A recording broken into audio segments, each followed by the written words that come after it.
If you're looking to stay informed with the latest analysis on the stories that are shaping our world in the areas of foreign policy, national security, and domestic politics, consider becoming a member of the DSR Network. With the DSR Network podcasts, stay ahead of the curve on global affairs. Each episode across our more than 10 shows features top experts, policymakers, and thought leaders who break down complex issues into digestible, engaging conversations. From breaking news to historical context, we cover the latest topics that matter most. Whether it's the intricacies of international diplomacy, the latest in national security strategies, or the dynamics of U.S. politics, the DSR Network has you covered. Members receive an ad-free listening experience, bonus content for virtually all of our shows, an invitation to join the DSR Slack community, enhanced show notes for select podcasts, and much more. Visit thedsrnetwork.com/buy and enter code JULY2024 to receive 50% off the regular membership price for the first year or first month. That's thedsrnetwork.com/buy and code JULY2024. Thank you very much for your support.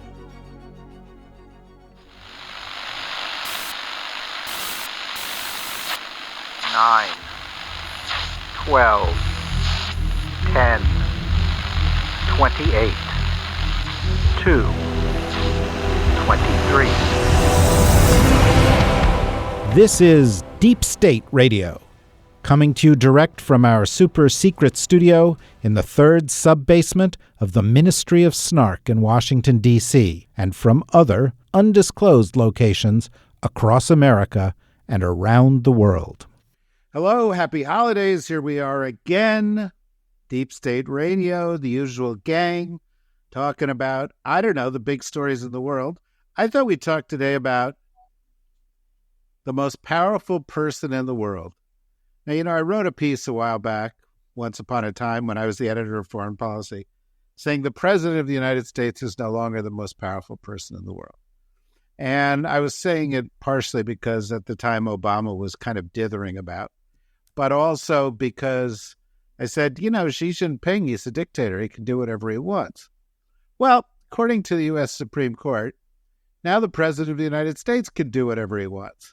So maybe the President of the United States is the most powerful person in the world again.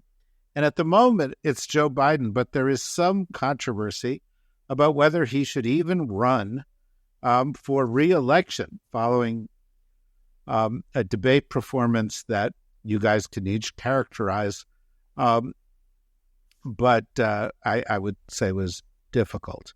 And so here we have our dear friends, Rosa Brooks of Georgetown University. How are you doing, Rosa? I am great, David. Okay, that's a lie. And Kori Schake of the American Enterprise Institute. I am exceedingly well. I snuck home to California to be in my dusty little cow town for the 4th of July, so I could not be happier unless we did not have a 100% probability of the next president of the United States being incapable of doing the job. Wow, that's kind of depressing too, particularly for somebody who's got such cheery lighting around them. And from somewhere, I have no idea where he is. Edward Luce of the Financial Times. Where are you, Ed? I followed Kori's lead and I went home to my home state of Britain, the 51st state, sometimes called, to celebrate July the 4th as well. Because tomorrow is an election day in Britain. And I think there is going to be a changing of the guard. Will there be big parties? I mean, is that why you're there? There are going to be big parties? They're going, well, in my sort of my parents' dusty little corner of their little hamlet in rural Sussex, those parties might need to be encouraged. And I'll be there at the front of the, Jumbles, Village Fete, whatever it is, Jumble Sale, urging people to celebrate the party none of them voted for. Rosa's in Montana, And you're talking about a dusty little corner of Sussex, a phrase no one has ever used. Relative to Lincolnshire or Derbyshire, it's got slightly less precipitation in Sussex. Rodeo. But does it have a rodeo? No, there is some very fetching donkeys in the fields nearby, though. All right, I'm going to ask you one last question about a job that is definitely not in the contention for the world's most powerful person. With regard to this election, Ed, and we're going to move on to the next question in a moment. But I've read a lot of polls about the UK election, and in all of them except one, they had the Tories winning fewer than 100 seats, down from whatever it is, 400. I don't know. It's a big number. Nice. What's your projection?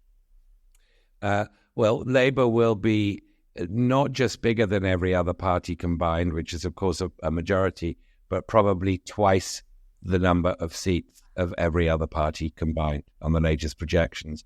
Now, this is be careful what you wish for. You might actually get it. In a parliamentary system, that means only a tiny fraction of Labour members of Parliament can get jobs in government. So the possibility of splits, rebellions, are just that much higher. There is such a thing as too big a majority. Wow. Sounds, by the way, like Rosa's wrestling a mountain lion in her closet in Bozeman, Montana. But or something. I hear some background. No, I was escaping from my closet. Oh, that's nice. Well, it's nice. Now I'm in a little office. If that's your choice, whether you're in the closet or out, we embrace it. All right. So here we are in the United States. Even though there's big elections in the UK, big elections in France, lots of stuff to focus on, naturally, thanks to our strong case of national narcissism, we're focused on our own election, which is 4.5 months away. Joe Biden had a disastrous debate performance, but to be perfectly honest with you, I don't think that sums it up. People are talking about a bad performance. He didn't have a bad performance.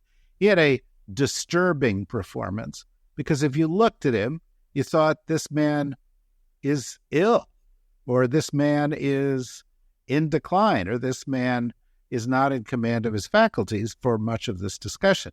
And so that has led to this big debate. Should he run? Should he not run? 3,000-word piece in the New York Times yesterday about, people who've been concerned about him for months. A piece in the New York Times today saying he's telling people he's willing to listen. If it's time to go, it's time to go. Then a conference call that took place today at the White House in which Biden said, I'm definitely in it till the end. I'm running. I know how to get back up.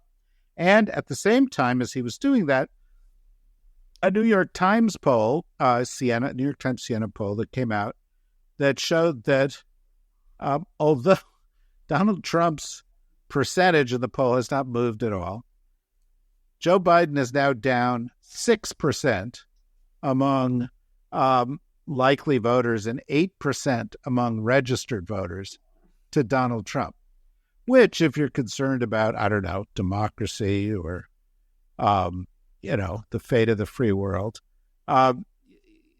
you might find disturbing. I find it disturbing. So, the question for you, gang, who everybody listening depends on for wisdom, is what do we do about it? Let me start with you, Rosa. Joe Biden should withdraw, and I think he can withdraw, and he should withdraw, and he should withdraw very soon, and I think he can do it in a way that completely flips the script. I mean, right now, I think the media framing is about panicky Democrats who think that we are doomed, the party is doomed, the Republic is doomed, and nothing can be done about it because Biden's too stubborn, and so we just all have to go down on the Titanic like this. And the suggestion is that if he withdraws, it would just be so chaotic and messy anyway, that, the party would eat itself alive. I think that's a completely false narrative. I think that if Biden withdraws soon and he says, look, one term was good enough for George Washington. I am so proud of what my administration has accomplished, but it is time to pass the torch. I recognize that I don't have the energy anymore And there are so many wonderful, amazing, emerging leaders in this party, and he should name half a dozen of them. It shouldn't be Kamala. It should be, Gretchen Whitmer, Kamala Harris, Andy Bashir, Gavin Newsom, maybe throw in a couple of other names, whatever, and say, I am stepping down. I am going to preside over a process of robust town hall process. It will be televised. I'm going to ask all of these people to pledge they will not say negative things about one another. They will just lay out their affirmative vision for the United States. I release all of my delegates. May the best person with the best vision win.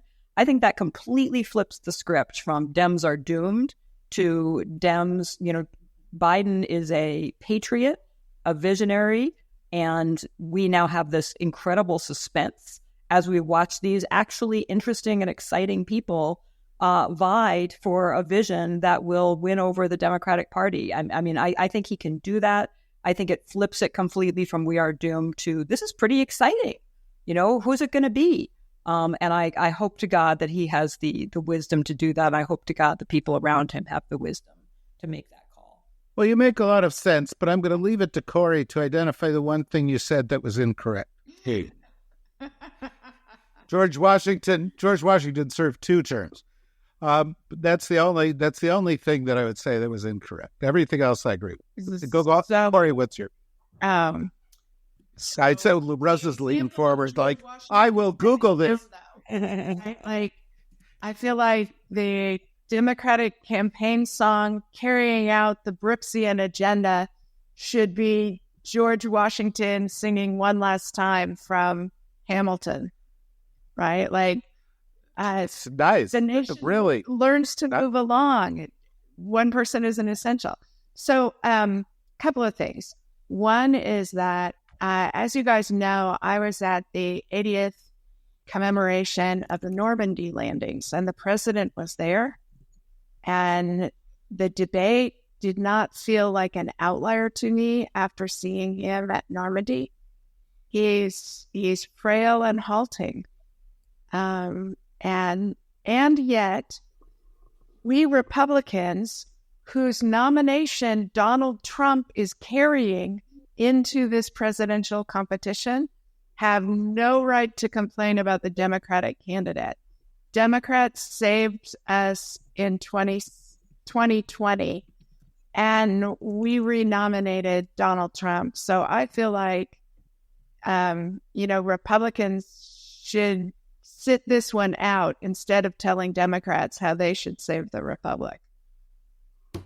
You make a good point, but of course the Republicans aren't going to change, and that is not the problem for the Democrats. The problem for the Democrats, Ed, is how do they beat the flawed Republican candidate? What's your view? I mean, there are no good options, but I think some are less bad than others. I think the worst is Biden staying on. This idea it was one bad night. I just don't think anybody, even people saying it, such as Obama, believe that or take that seriously. It stretches credulity to think that after 6 days of preparation, starting at 10 a.m., finishing at 4 p.m., with a siesta in between, that he was too tired or somehow bewildered on that one night to be able to perform. I think this is far more typical. Now, as is often the case, all of us know people who decline with age. Decline is uneven, and you can be better in the mornings, or you can be better for a day and then get bad for the weekend. So we might well in the next 3 days have a sort of a Biden reprieve when he comes on to ABC, when the George Stephanopoulos interview comes out. He's doing a couple of rallies in the Midwest where he might perform okay, and that will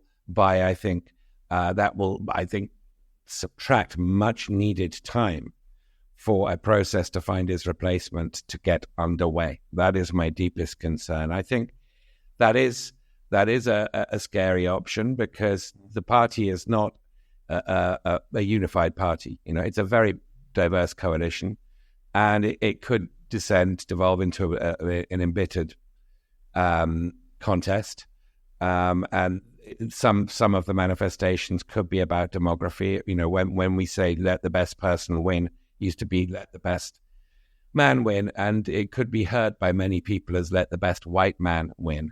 if Biden doesn't, if he did withdraw with an endorsement of Kamala Harris. But if he did withdraw with an endorsement of Kamala Harris, that also poses problems.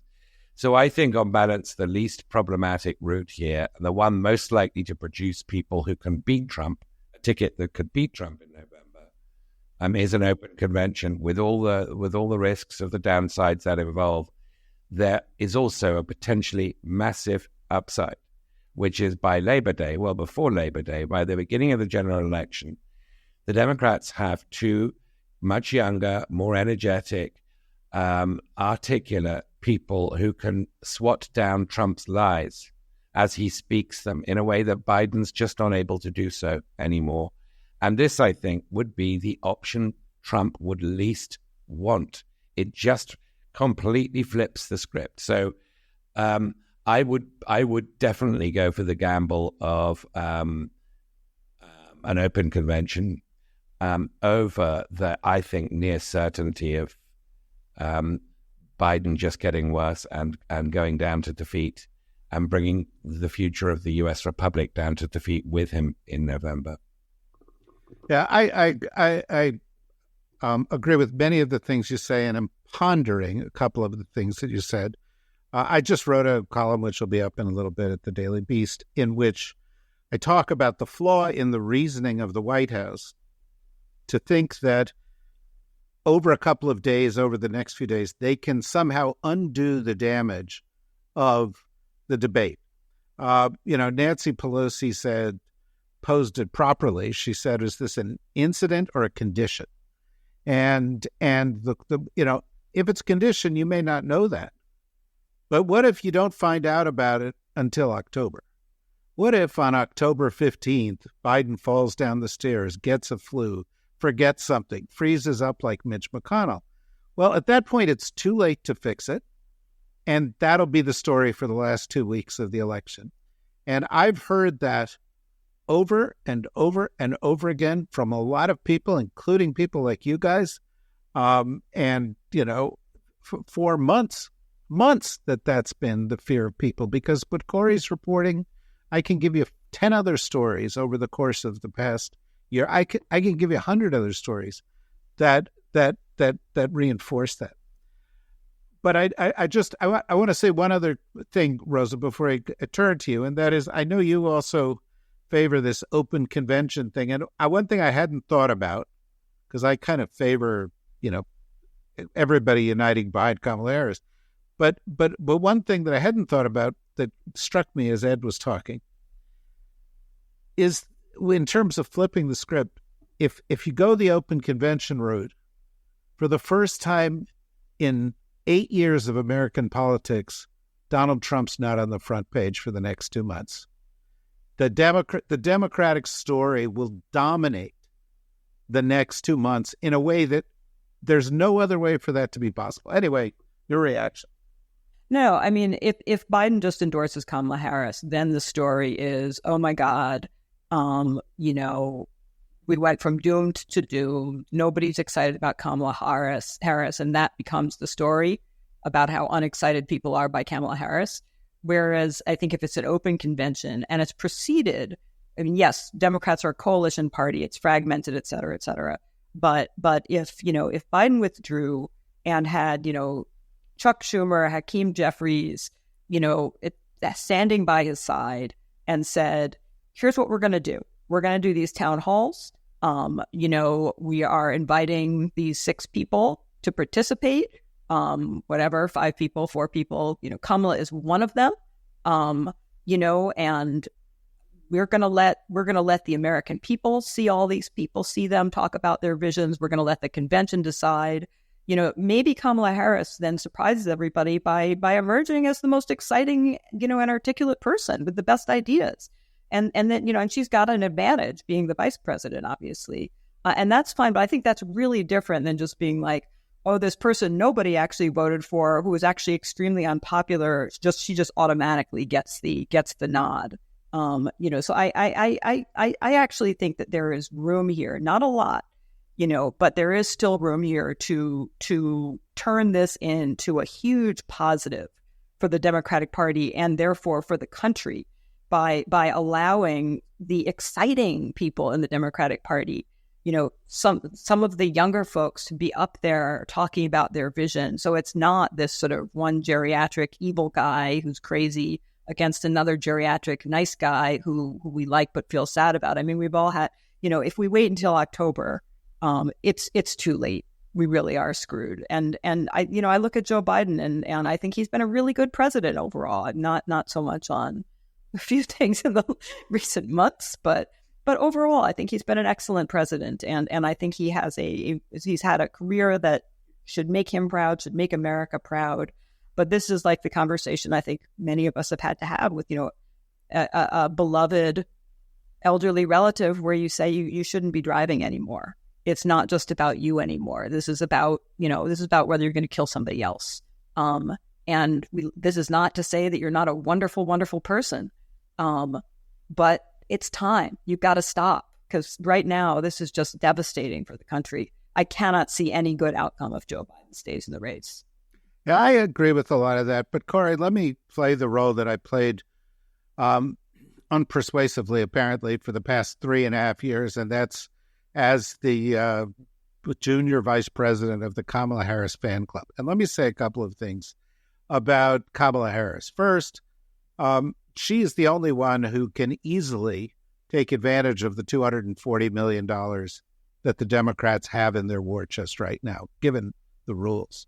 Secondly, the argument that she has not been elected to anything is not true. She was elected vice president. And she has been a national figure for the past 3.5 years. Well, okay, I'm just making my argument. Okay, I mean, she there is a lot of evidence to suggest that she helped the president's performance with certain communities in 2020, including the Black community. And then the third point is that she's not popular. Let me say with regard to that point that she has performed almost identically to how vice presidents always perform in polls, which is a couple of points less well than the president. That's just the way it is historically. Vice presidents are in the background, they're not in the foreground, et cetera, et cetera, et cetera. One of the reasons that people have said she's not, doing so great is I think she was asked to keep her light under a bushel. And two, she's got rivals. Now, I accept all the points that Rosa has made outside of that.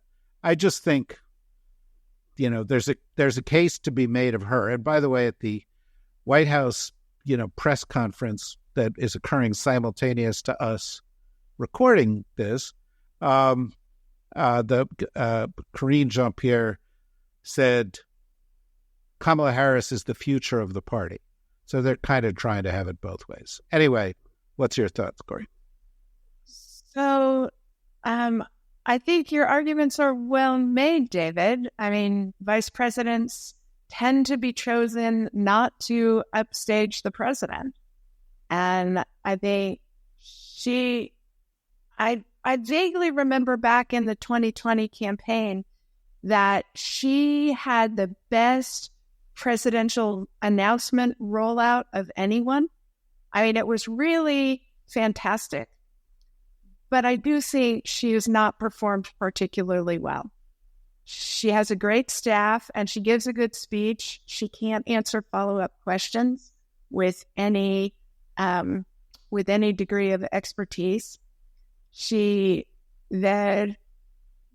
Biden gave her a big opportunity by making the border her issue, and she doesn't appear to have distinguished herself either with policies or with building public support for those policies.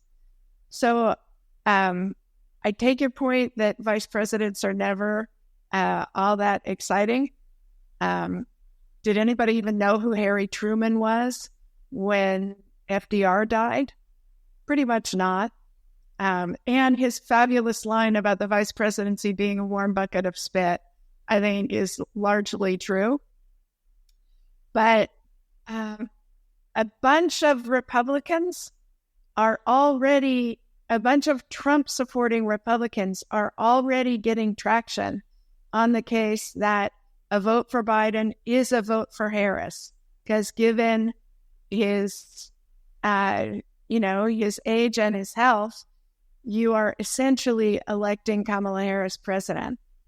And I think the only way I'm persuaded by Rosa and Ed's argument that an open convention lets her compete. I mean, David, if your arguments in her favor are persuasive with Democrats, then she will be the nominee. One other thing I noticed as a native Californian, as a voting Californian, that because California is so heavily Democratic, there aren't real Republican contenders at the state level. That means that California's major politicians don't get road tested as well. And it's hard to tell how they will compete in purple states, whether they can get any traction in red states. I think that's a problem both Gavin Newsom and Kamala Harris will have as national candidates. David, I take your point that she's important with some constituencies. And I think in 2020, Black Americans were really proud to have a Black American on the major ticket, and deservedly so. But what we are seeing in the polling is a migration of Black support to Trump. And that's going to be problematic in the general election unless Democrats can find a way that Vice President Harris is not currently providing to bring those voters back to the Democratic Party. If you're loving this show, then it's clear you value unique perspectives on the issues shaping your world.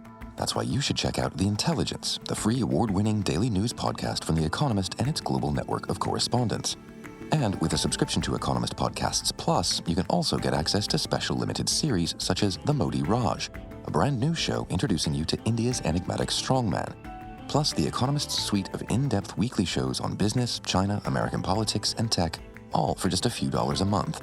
Search for Economist Podcasts Plus to sign up and start listening.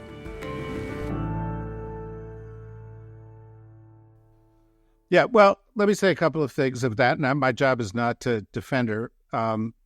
First of all, Harry Truman didn't say warm bucket of spit. John Nance Garner said warm bucket of spit. Thank you Secondly, for that correction. Sorry, I'm playing school mark today. Also, I think spit was edited. Yeah, I think that was what. That's. I believe that is also correct. And Ed, you were there you were covering. Yeah, Rose. I was an apprentice to you. Yeah, right. Yeah, well, no, I remember I hired you back. Anyway, but as you know, the Black community, and here we have four white folks sitting around talking about the Black community, but I don't think they'd take too kindly to kicking Kamala Harris away. That's a problem to the curb. And then I think, as far as her performance goes, on certain issues, particularly recently, like abortion, women's issues, gun issues, and speaking to young crowds, she's done extremely well. I don't think there's any issue of kicking her to the curb. It's just acknowledging that, that there are multiple people. She is clearly one of the top. But letting the American people and the delegates make the decision, and not just kind of, doing something. We have anointed this one person. Yeah, no, I understand. I understand that argument. I mean, I do. I'm frankly, I'm coming around a little bit to the argument that you have made. Ed was making this yesterday as an argument in DMs, and I was unpersuaded. But now that Rose is making the argument, I'm persuaded. Okay, maybe Ed was right too on this. Who else would be in that mix, Ed? Like, what would that look like? I mean, the two have been really most obvious ever since the debate in being particularly loyal, more loyal than more Catholic than the Pope have been Gavin Newsom and Gretchen Whitmer. But it was really interesting looking at their social media the Thursday night and Friday morning of last week after the debate. Both were attacking Trump without mentioning the name Biden. They were just doing all the things Biden just hadn't done. They were saying, he lied on this, he lied on that. So, there are all kinds of other signals. But I think, they would both be viable candidates. I'm sure Kori has got some views on Gavin Newsom's, the California sort of, the California effect is a double-edged sword, I think, to a lot of voters. So that would have to be considered, as would his quite sort of strongly liberal, progressive social positions as governor of California. Whitmer is less road-tested. I believe she's impressive, but there are plenty of people. Raphael Warnock of Georgia, Amy Klobuchar, I think would throw, Andy Bashir would throw his hat into the ring. There are a lot of governors. Josh Shapiro is quite inexperienced. He's only been governor of Pennsylvania for a couple of years, but he's made a very, very good impression, particularly on getting infrastructure done really quickly in a way that lots of people relate to. It's like, no, we wouldn't wait 5 years to mend the Baltimore Bridge if this had happened in Philadelphia. We'd do it in 5 months because I would just cut through all. He's got actually quite a good way of talking in relatable ways to people who have everyday problems. So there's a lot of names. There is a deep bench. There's a lot of talent. And I'm, call me non-American, but I happen to believe 6 weeks is a really long time. It definitely is. And frankly, it would be better if we learned that and moved to shorter campaigns. But as far as Gavin Newsom goes, he was married to Kimberly Guilfoyle for 5 years. Goes to Judgment Council. Oh, my God. It's like disqualifying. But in any event, French laundry during the pandemic shutdown that he required of Californians. I'm not particularly enamored of that as the outcome for all kinds of reasons, including those that have already been articulated. But, clearly if you were going to come up with a list of 6 people, actually, I think I just rattled off the list of 6 people. That is. Did he mention Pete Buttigieg? Because he would be. Oh, no, I was going to. All right, let's make it 7. You don't want it to be more than that, actually. No. Then Let's make it 6. Let's just drop Gavin Newsom and let's just make that 6. But I think that there is, you free the delegates, and you have some televised sort of version of America's Got Talent for Democratic would-be presidential nominees. And I don't know, you ask Oprah to MC them or something, and you tell them, you turn your mic off if you start saying mean things about each other. Wow. So the next president of the United States will get selected effectively by The Apprentice. Wouldn't that be a neat? That would flip the script, right? But you know what I mean. It's the problem that the Democrats have is that we look like a party of boring technocrats, right?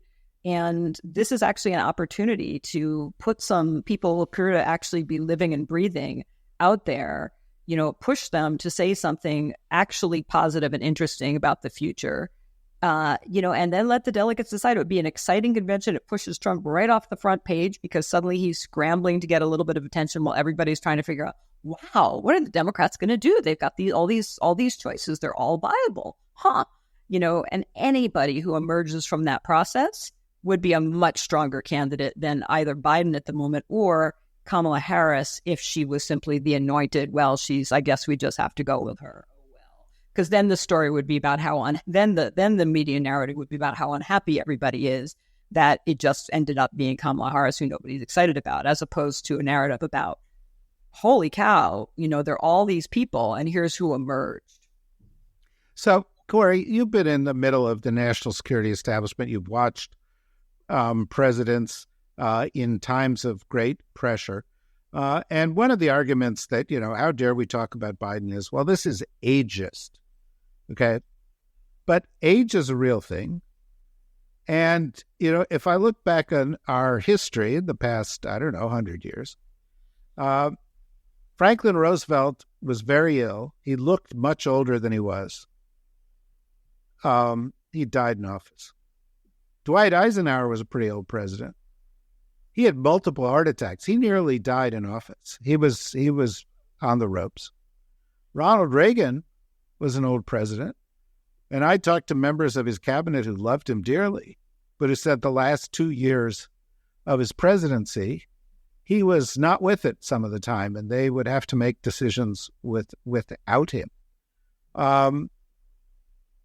Isn't it possible that there is a certain age at which you're too old to be president of the United States? Absolutely. Absolutely. It's a really hard job.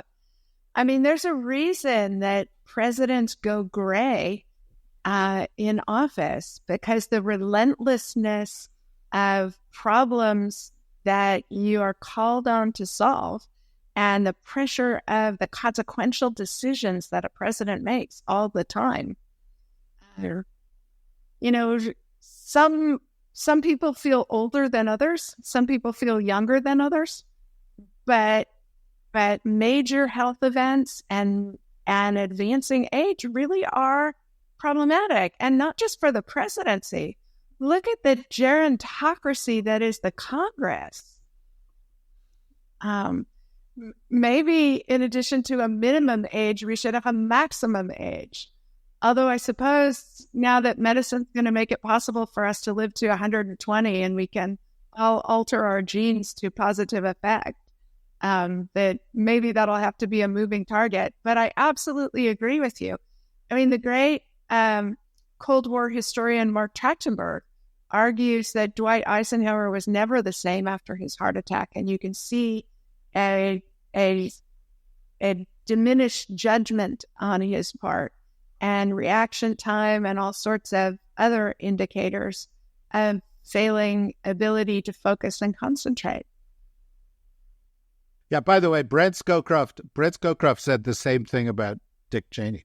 That's by the way, there have been young presidents, but John F. Kennedy lied about his health and had an illness that could have killed him at any minute and just, minimized it. Now, circumstances overtook the debate about that. There were doctors I know close to the White House during the Obama years who were deeply concerned about the fact that he smoked.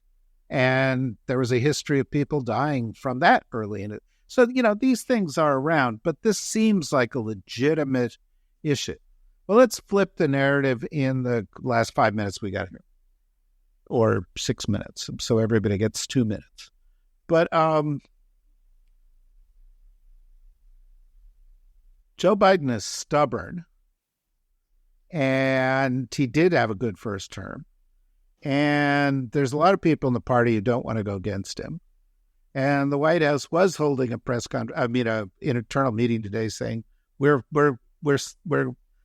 steady, was full speed ahead. What should the Democrats do? Is there anything the Democrats can do if Joe Biden stays the candidate, Ed? Well, technically, no, there isn't. This is his choice and his alone. There's no way that No, I just mean to win. I just mean to. Is there something they can do to make the best of that situation? But look, the CBS News poll that came out last Sunday, that was taken on the Friday and Saturday after the debate, showed that from 35% of American voters saying Biden had the cognitive ability to be president for another 4 years, it went down to 27%. 27% of voters. The number for Trump was 50%. I don't think you can win with that. So you've got a situation where Biden is polling in swing states where the Senate race is going on, considerably below where the Democratic candidates are polling. This is clearly a Biden-specific problem that a change of candidate could really just get rid of, not overnight, but in the next 6 weeks.